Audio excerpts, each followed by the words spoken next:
मेरा नाम सोनी है। मैं जॉइंट फैमिली से बिलोंग करती हूँ। हम सब बहुत इज्जतदार लोग थे। मेरा एक ही बेटा है और मैं अपने बेटा से बहुत प्यार करती हूँ।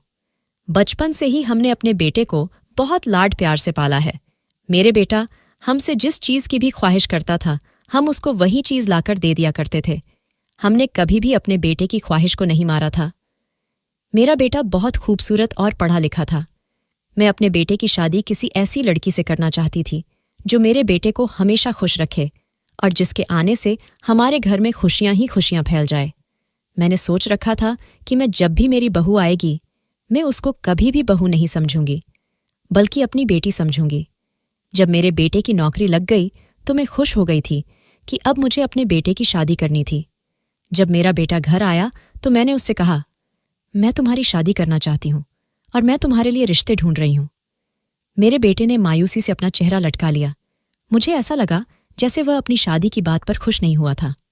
मैंने कहा, बेटा कोई बात है तो मुझे बताओ। मेरा बेटा कहने लगा, माँ, आपने और पिताजी ने मेरी जिंदगी की हर ख्वाहिश को पूरा किया है। मैं चाहता हूं कि मैं अपनी मर्जी से शादी करूं। मैंने कहा, हाँ बेटा, क्यों नहीं। हर बच्चे को अपनी मर्जी से शादी करने का हक होता है। अगर तुम्हें कोई लड़की पसंद है तो हमें बता दो। मेरी इस बात पर मेरा बेटा खुश हो गया और कहने लगा, मैं एक लड़की को पसंद करता हूं, आप उसके घर रिश्ता लेकर चली जाना। मैं और मेरे पति कुछ दिन बाद ही उस लड़की के घर रिश्ता लेकर चले गए थे। मेरी होने वाली बहू गरीब परिवार से थी। उन लोगों के घर के हालात देखकर हमने सोच लिया था कि हमें सिर्फ उनकी बेटी चाहिए। मेरे बेटे की पसंद बहुत अच्छी थी। मेरे बेटे को वह लड़की पसंद थी। इसीलिए मुझे और मेरे पति को कोई एतराज नहीं था, क्योंकि लड़की खूबसूरत और पढ़ी लिखी थी। इसीलिए हमने बिना एतराज के ही उन दोनों की शादी तय कर दी। हम अपने बेटे की शादी खूब धूमधाम से करना चाहते थे, क्योंकि वह मेरा इकलौता बेटा था और मैं अपने बेटे की शादी में अपनी सारी ख्वाहिश पूरी करना चाहती थी। बल्कि मैंने तो रिश्ता लगने के बाद ही उसकी शादी की तैयारियां शुरू कर दी थीं। लेकिन देखते ही देखे मेरी बेटी की शादी का दिन भी आ गया। मैं अपने बेटे की शादी पर बहुत ज्यादा खुश थी और आखिरकार आज उसकी बारात का दिन भी आ गया था और मेरे बेटे की शादी खूब धूमधाम से हुई। हमारे घर में मेहमान रुके हुए थे। जब बहू घर आई तो सारे मेहमानों ने उसका बहुत अच्छे से स्वागत किया। मेरा बेटा अपनी पत्नी के साथ बहुत अच्छा लग रहा था और इस शादी से बहुत खुश था। शादी वाले दिन ही हमारे घर में एक अजीब सा हादसा हो गया था। मेरी बहू ने शादी के रस्म में करने को इनकार कर दिया था और सीधा अपने कमरे में जाकर बैठ गई थी। मैं और मेरा बेटा एक दूसरे का मुंह देखते रह गए थे। मेरे पति का मूड भी चेंज हो गया था, लेकिन मैंने सारे मेहमानों को और अपने पति को समझाया कि आजकल की लड़कियां इन रस्मों को नहीं मानती और वैसे भी वह थक गई है, उसे आराम की जरूरत है, रस्में तो बाद में भी हो जाएगी। हम लोग मेहमानों के सामने बहुत शर्मिंदा हुए थे। मेरा बेटा भी यही कहता हुआ अपने कमरे में चला गया था। मुझे अपने बेटे के कमरे में नाश्ते का सामान लेकर जाना था, लेकिन मैं बहुत ज्यादा थक गई थी। इसीलिए मैंने नाश्ते की ट्रे नौकरानी को दे दी और वह उनके कमरे में नाश्ता रखकर आ गई।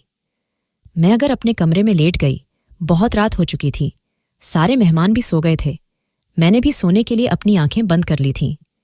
अभी मुझे ठीक से नींद भी नहीं आई थी कि अचानक मेरे कमरे का दरवाज़ा बजने लगा।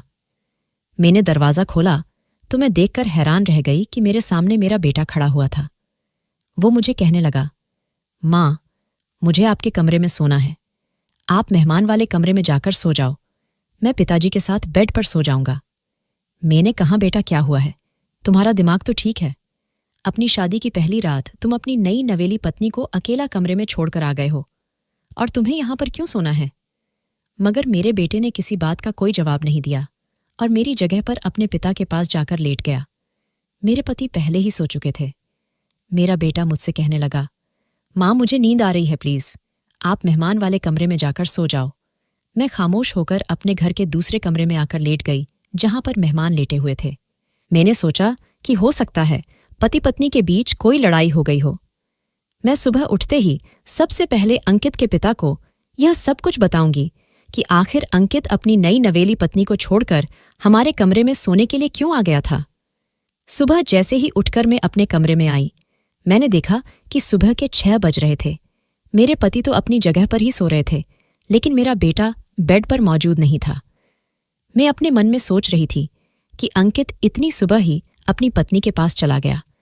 फिर जब मेरे पति भी सोकर उठ गए तो मैंने उनको इस बारे में बताया, तो वह कहने लगे, तुम फिक्र मत करो, जब मेहमान अपने घर चले जाएंगे तब मैं उससे इस बारे में बात करूंगा।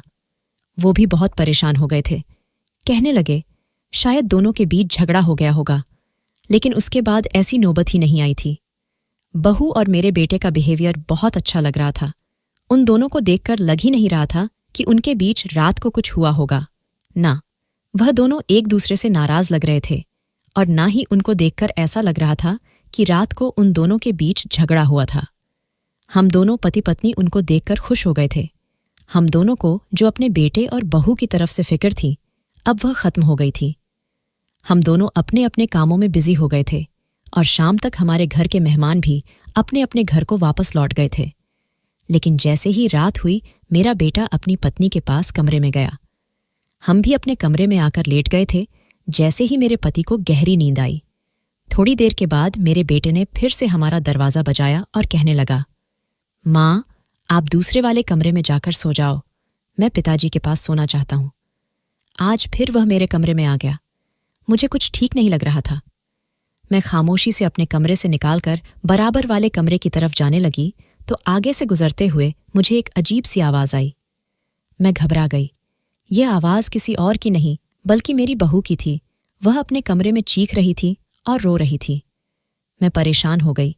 शायद आज भी मेरे बेटे और बहू के बीच में झगड़ा हो गया होगा और मेरा बेटा नाराज़ होकर हमारे कमरे में आकर सो गया। लेकिन बहू इतनी जोर जोर से चीख कर क्यों रो रही थी? अगले दिन सुबह होते ही मैं फिर से अंकित के पिता को यह बात बताई। वह भी परेशान हो गए थे। फिर कहने लगे, अब तो अंकित अपनी पत्नी के साथ कमरे में बिजी है, मैं शाम को उससे बात करूंगा। लेकिन शाम को जब हम सब लोग एक साथ बैठे तो बहू और अंकित का मूड बिल्कुल ठीक लग रहा था। मेरे पति ने जैसे ही अंकित से बात करनी शुरू की तो वो खामोश हो गया था, क्योंकि कल की तरह आज भी उन दोनों को देखकर नहीं लग रहा था कि वह दोनों आपस में रात को झगड़ा करते हैं, बल्कि वह दोनों तो एक दूसरे से बहुत ज्यादा प्यार से बात कर रहे थे, जैसे कि शादीशुदा पति पत्नी आपस में एक दूसरे से बात करते हैं। मेरा बेटा अपनी पत्नी की तारीफ कर रहा था और मेरी बहू उसकी हर बात पर मुस्कुरा रही थी। यह सब किया था, मुझे तो कुछ भी समझ नहीं आ रहा था। जब मेरी बहू और बेटा वहां से चले गए तो मेरे पति मुझे डांटने लगे कि इन दोनों बच्चों को देखकर तो ऐसा लगता ही नहीं है, यह दोनों आपस में झगड़ा करते होंगे, शायद तुम्हारा वहम होगा। मैंने कहा, अगर वहम होता तो अंकित रोज आपके पास जाकर कमरे में क्यों सोता? मेरे पति कहने लगे, शायद उन दोनों के बीच कोई पर्सनल मैटर हो, इसलिए वह मेरे कमरे में आकर मेरे पास लेट जाता हो। लेकिन मेरी कुछ समझ नहीं आ रहा था। मेरे बेटे का बिहेवियर रात को कुछ और होता था और सुबह को उठते ही दोनों का बिहेवियर अचानक ही बदल जाता था। हो सकता है शायद सुबह को उन दोनों की नाराजगी खत्म हो गई होगी। मेरे दिमाग में बस यही बातें घूम रही थीं। रात के टाइम पर मेरा बेटा बहू को घुमाने के लिए ले गया। उन दोनों ने कहा कि वह बाहर ही एक साथ डिनर करेंगे। लगभग 7 बजे तक वह दोनों घर से निकल गए थे। मैं इस बात से बहुत खुश थी। चलो, दोनों बच्चों के बीच सब कुछ ठीक हो गया था। लेकिन न जाने क्यों मेरे दिल में एक झटका सा लगा हुआ था कि बहू और अंकित के बीच में जरूर कोई ना कोई गड़बड़ है, जो रात आते ही वह दोनों एक दूसरे से अलग होने के बावजूद एक दूसरे के साथ सुबह में खुश हो जाते हैं।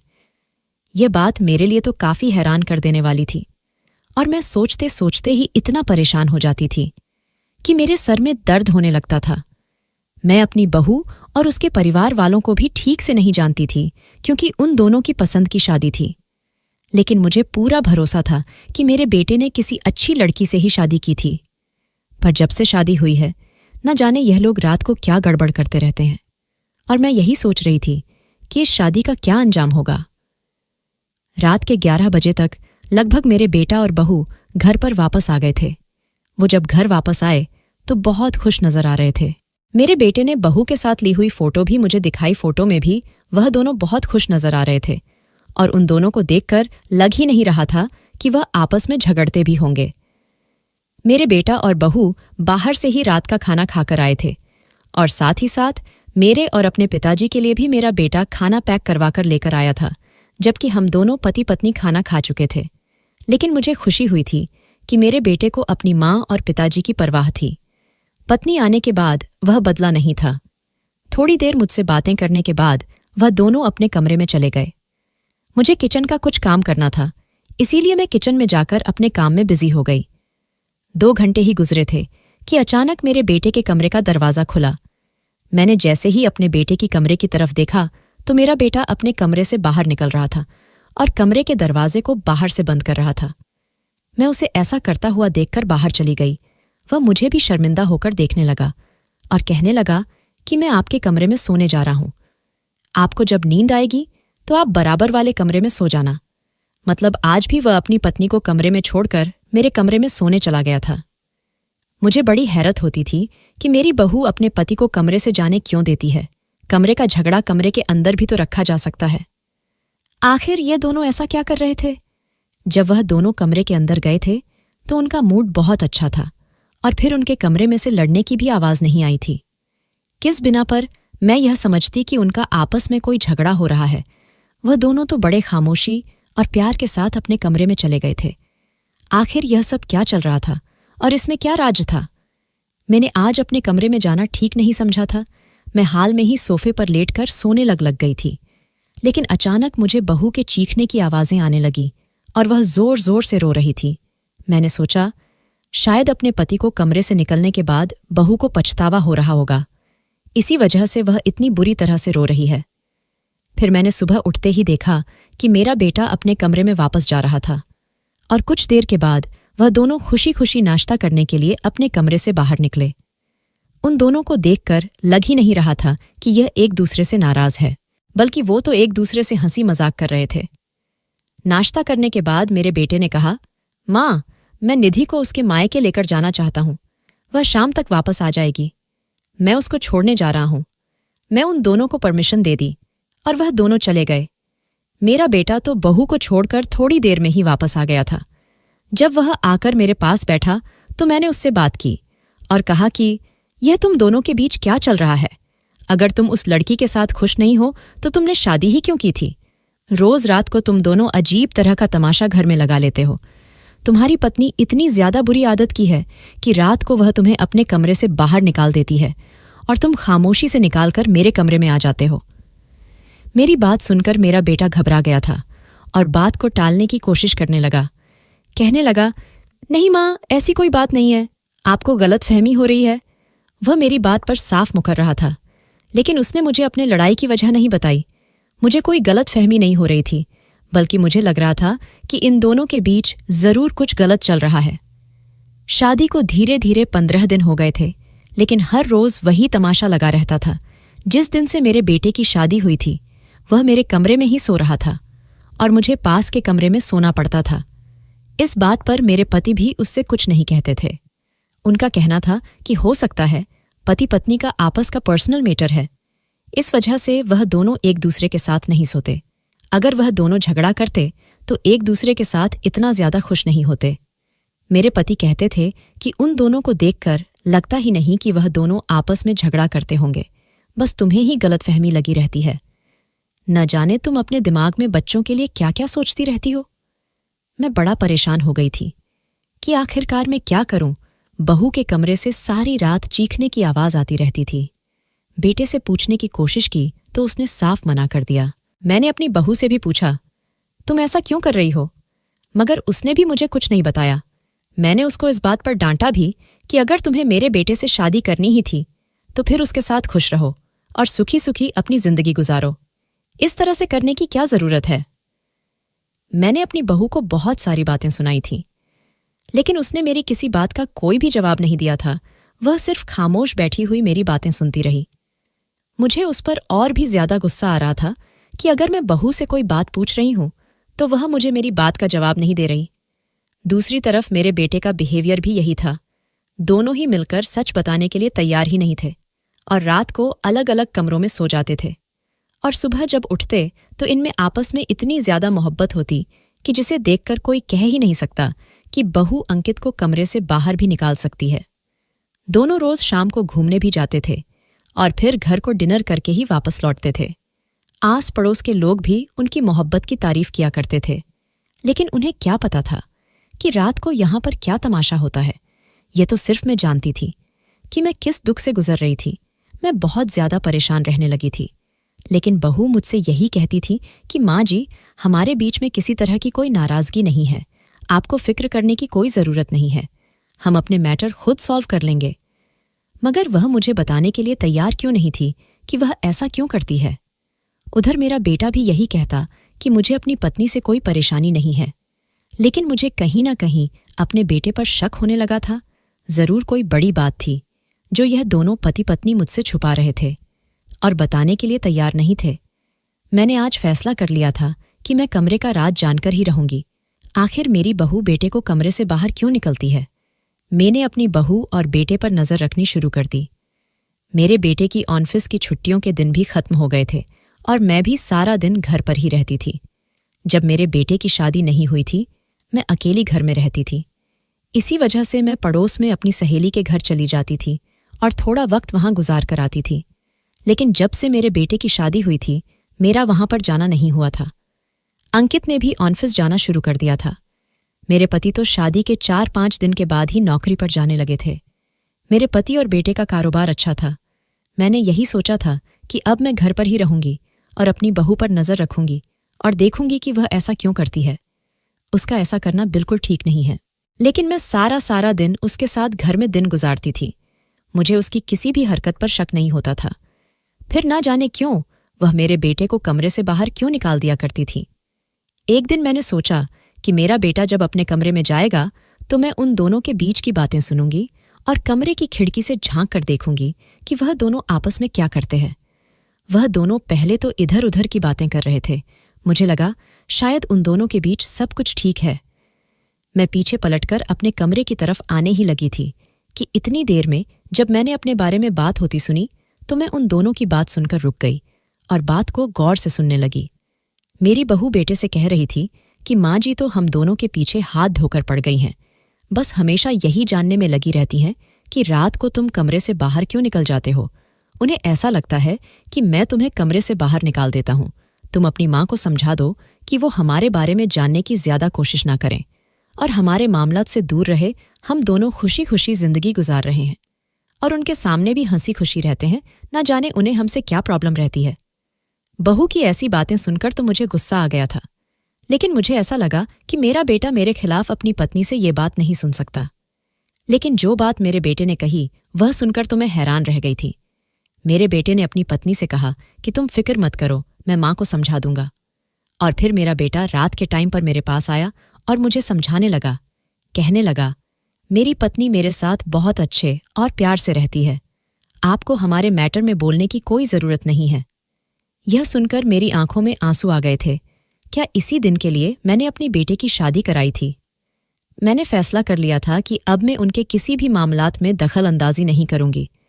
और फिर मेरे बेटे ने यह भी कहा, अगर आपने हमारी शादीशुदा जिंदगी के मामलात में दखल अंदाजी करने की कोशिश की तो मैं यह घर छोड़कर अपनी पत्नी के साथ दूसरे घर में शिफ्ट हो जाऊंगा। यह बात सुनकर तो मैं रोने लगी थी और तभी से मैंने सोच लिया था वह दोनों अपना अच्छा बुरा खुद जानते हैं। जब वह दोनों अपनी जिंदगी में खुश है तो मेरा बोलने का कोई मतलब ही नहीं बनता। लेकिन मेरे बेटे और बहू का रोज का वही रूटीन बना हुआ था। मैं दूसरे वाले कमरे में शिफ्ट हो गई थी और मेरे पति के साथ मेरा बेटा सोता था। मैं चाहती तो अपने बेटे से भी कहकर सकती थी कि तुम बराबर वाले कमरे में सो जाया करो, लेकिन अब मैंने उससे ज्यादा बातचीत करना छोड़ दिया था। इसीलिए मैं मजबूरी में अपनी जगह अपने बेटे को देकर बराबर वाले कमरे में सोने लगी थी। लेकिन मुझे यह भी टेंशन होती थी कि बहू सारी रात क्यों चिल्ला चिल्ला कर रोती है।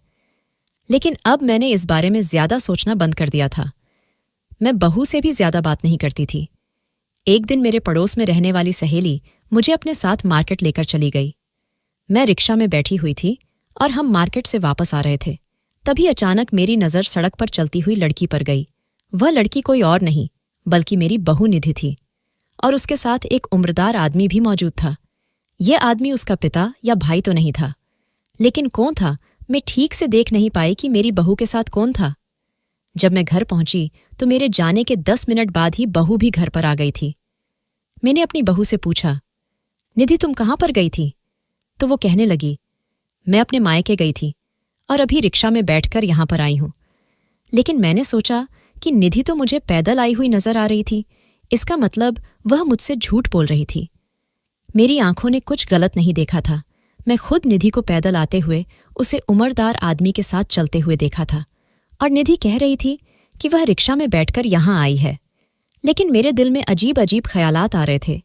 मुझे ऐसा लग रहा था निधि मुझसे बहुत बड़ा झूठ बोल रही है। कुछ दिन बाद जब मैं मंदिर गई तो फिर मैं रास्ते में निधि को उसी आदमी के साथ चलते हुए रास्ते पर देखा था। अब तो मुझे पक्का यकीन हो गया था कि निधि मेरे बेटे के साथ कुछ गलत कर रही है और उसे धोखा दे रही है। इसने मेरे बेटे से न जाने क्यों शादी की थी। जब चोरी चुपके उसे इस आदमी से मिलना था तो मेरे बेटे से शादी क्यों की। मैं समझ गई थी कि बहू ने किसी न किसी मजबूरी में आकर ही अंकित के साथ शादी की है, क्योंकि उसने अभी तक मेरे बेटे को दिल से एक्सेप्ट नहीं किया था। वह रात को मेरे बेटे को कमरे से बाहर निकाल दिया करती थी। आखिर यही वजह हो सकती है जो निधि रोज रात को ऐसा करती थी। मेरा बेटा तो बहू से दिल से मोहब्बत करता था, तो फिर बहू यह क्या खेल खेल रही थी। मेरा बेटा अपनी पत्नी की हर बात मानता था, जैसा वह कहती थी वैसा ही किया करता था। अब की बार जब निधि अपने मायके का बहाना लेकर घर से बाहर निकली तो मैं भी उसके पीछे चोरी चुपके निकल गई थी और उसका पीछा करने लगी। लेकिन एक पतली सी गली में जाकर वह कहीं खो गई थी। मैंने उसे ढूंढने की बहुत कोशिश की, लेकिन मुझे वह कहीं नजर नहीं आई। मैं बहुत देर वहीं खड़े होकर उसके आने का इंतजार करती रही। तभी अचानक मुझे एक रिक्शा मिल गया। मैं उस रिक्शा में बैठकर घर आने ही वाली थी कि अचानक उस पतली सी गली से वह उम्रदार आदमी और निधि बाहर निकले। वह दोनों आपस में कुछ बातें करते हुए आ रहे थे। तभी मैंने अपना मोबाइल निकाला और उनकी वीडियो अपने मोबाइल में रिकॉर्ड करने लगी। उनकी वीडियो मैंने अपने पास सबूत के तौर पर सेव कर ली थी, ताकि यह वीडियो मैं अपने बेटे को दिखा सकूं। लेकिन सिर्फ एक वीडियो ही मेरे लिए काफ़ी नहीं थी। मुझे और भी सबूत इकट्ठे करने थे, ताकि मैं निधि का पर्दा फाश कर सकूं। मैं बैठे बैठे अपने दिमाग पर जोर डालकर गहराई के साथ सोच रही थी। तभी मेरे दिमाग में एक आइडिया आया कि मुझे देखना होगा कि मेरी बहू कमरे के अंदर क्या करती है, इसीलिए मुझे उसके कमरे के अंदर किसी तरह से जाना होगा। मैं देखना चाहती थी कि रात को मेरे बेटे और बहू के बीच में ऐसा क्या होता है जो मेरा बेटा कमरे से बाहर निकल जाता है और मेरी बहू चीख चीख कर रोती है। आज मेरे बेटे की छुट्टी थी और वह अपनी पत्नी को लेकर बाहर घूमने के लिए गया हुआ था। उन दोनों के आने से पहले ही मैं उनके कमरे में जाकर छुप गई, ताकि जान सकूं कि कमरे में आने के बाद ये दोनों क्या करते हैं। हमारे कमरे का एक बैक साइड का दरवाज़ा बराबर वाली गली में खुलता था, जो मेरे बेटे के कमरे में ही था। मुझे यकीन हो गया था कि ज़रूर मेरी बहू उस आदमी से फ़ोन पर बातें करती है या फिर रात के बीच में उसे मिलने के लिए बुलाती होगी, इसीलिए दरवाज़ा भी खुला रहता है। मुझे अपने बेवकूफ़ बेटे पर गुस्सा आया, जो इस लड़की से पागल बन रहा था, और यह लड़की उस बेवकूफ़ बनाई जा रही थी।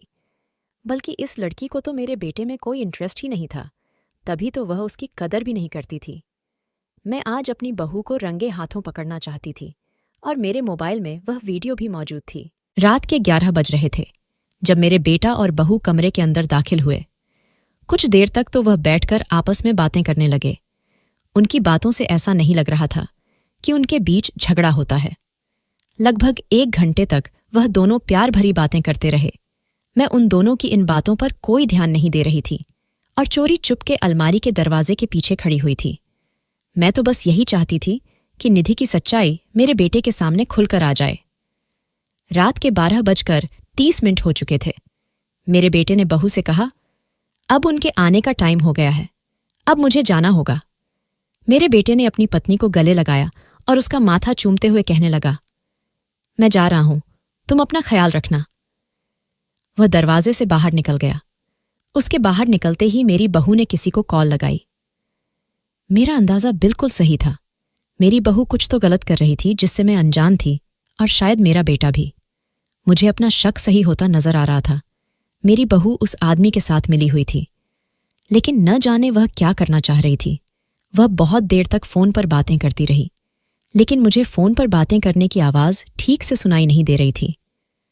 कुछ देर बाद ही घर के अंदर जो दरवाज़ा था, उस दरवाजे पर दस्तक हुई। मैं घबरा गई थी, क्योंकि उस दरवाजे से कोई भी अंदर नहीं आता था। मेरी बहू ने जब दरवाज़ा खोला तो मैं हैरान रह गई कि यह वही आदमी था जिसको मैंने उसके साथ रास्ते में चलता हुआ देखा था। मुझे अपनी बहू पर बहुत गुस्सा आ रहा था कि रात के टाइम पर बंद कमरे में उसने किसी गैर मर्द को बुलाया था, जो कि ना उसका कोई रिश्तेदार था और ना ही उसका कोई जान पहचान वाला था। तो फिर वह भी यहाँ पर अकेले कमरे में एक खूबसूरत कम उम्र की औरत के साथ क्या करने आया था। मैंने सोच लिया था कि अगर यह दोनों कुछ भी गलत करेंगे तो मैं शोर मचाकर अपने पति और बेटे को कमरे के अंदर बुला लूंगी और रंगे हाथों अपनी बहू और इस आदमी को पकड़वा दूंगी। लेकिन यह क्या था? थोड़ी देर के बाद अंकित भी कमरे में आ गया था। अपने बेटे को देखकर मैं हैरान रह गई थी। यह क्या चल रहा था? इसका मतलब मेरे बेटे को सब कुछ पता था कि कमरे में कौन आता है। क्या मेरा बेटा इतना बेगैरत हो गया है कि अपनी पत्नी को किसी दूसरे मर्द के साथ देखकर उसे कुछ महसूस नहीं होता, बल्कि वह भी उस आदमी के साथ हंसकर बातें कर रहा था और उसका हाल पूछ रहा था। यह आदमी था तो लगभग 40-45 साल की उम्र का, लेकिन कपड़ों से काफी ज्यादा अमीर लग रहा था और पढ़ा लिखा लग रहा था। मुझे यह देखकर और भी ज्यादा गुस्सा आ रहा था कि मेरा बेटा यह क्या कर रहा था, मुझसे बर्दाश्त नहीं हुआ और मैं उन लोगों के सामने आकर खड़ी हो गई और मैंने गुस्से से तेज आवाज में कहा, यह सब क्या हो रहा है? मुझे देखकर वह तीनों हैरान रह गए थे।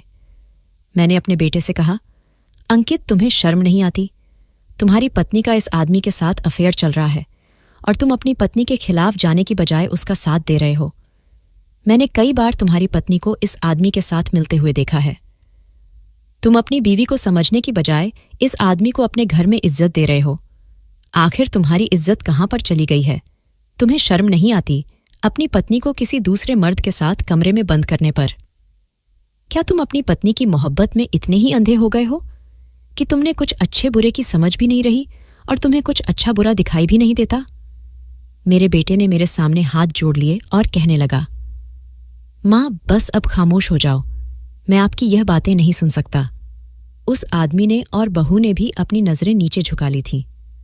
आपको नहीं पता निधि कितनी बड़ी परेशानी में उलझी हुई है और ना ही आप उसकी परेशानी जान सकोगी, क्योंकि आप भी मेरी पत्नी से नफरत करने लगी हो। आज जो सच्चाई मैं आपको बताने जा रहा हूं, उसको सुनकर शायद आपको बहुत बड़ा धक्का लगेगा।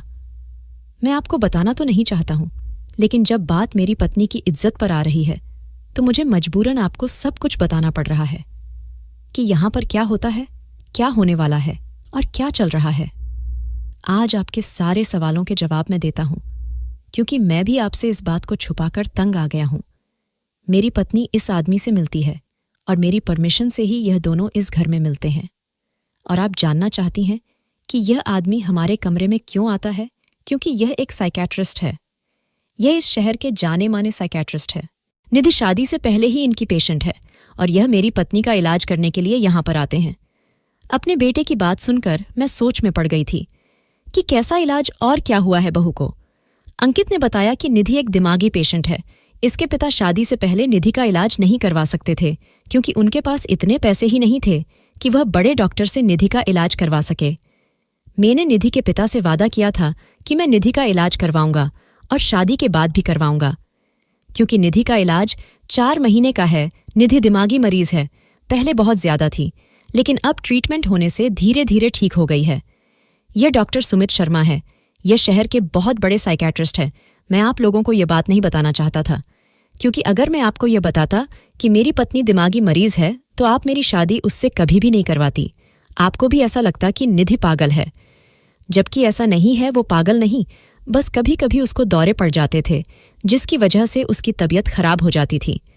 लेकिन मैं नहीं चाहता था कि आप निधि को पागल समझे और उससे मेरी शादी न होने दे, इसीलिए मैंने आपसे यह बात छुपाकर रखी थी। डॉक्टर रात को फ्री होने के बाद यहाँ पर निधि का ट्रीटमेंट करने के लिए आते हैं और अपनी कुछ मशीन्स निधि के सर पर लगाते हैं, जिससे उसको तेज दर्द होता है और वह जोर जोर से चिल्लाती है। मैं उसको इस तरह से तकलीफ में नहीं देख सकता था, इसीलिए मैं कमरे से रोज बाहर निकलकर आपके कमरे में सोने के लिए चला जाता था। 1 घंटे का ट्रीटमेंट करने के बाद डॉक्टर इस दरवाजे से ही अपने घर को वापस लौट जाते थे और मैं रात के 4-5 बजे अपनी पत्नी के पास आ जाता था ताकि उसे हौसला दे सकूं। यही वजह थी जिस वजह से मैं कमरे से बाहर चला जाता था और निधि चिल्ला चिल्ला कर रोती थी। मैं अपने बेटे की यह बात सुनकर शर्मिंदा हो गई थी कि मेरी बहू बीमार है, और मैं इतनी आगे चली गई थी कि उसके कैरेक्टर पर ही शक करने लगी थी।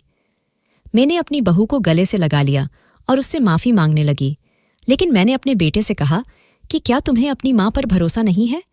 अगर तुम मुझे निधि की हालत के बारे में बताते तो मैं खुद अपनी बहू का इलाज करवाती।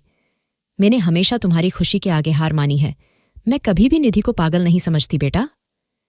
मैंने डॉक्टर से भी माफी मांगी और कहने लगी, मेरी बहू कब तक ठीक हो जाएगी?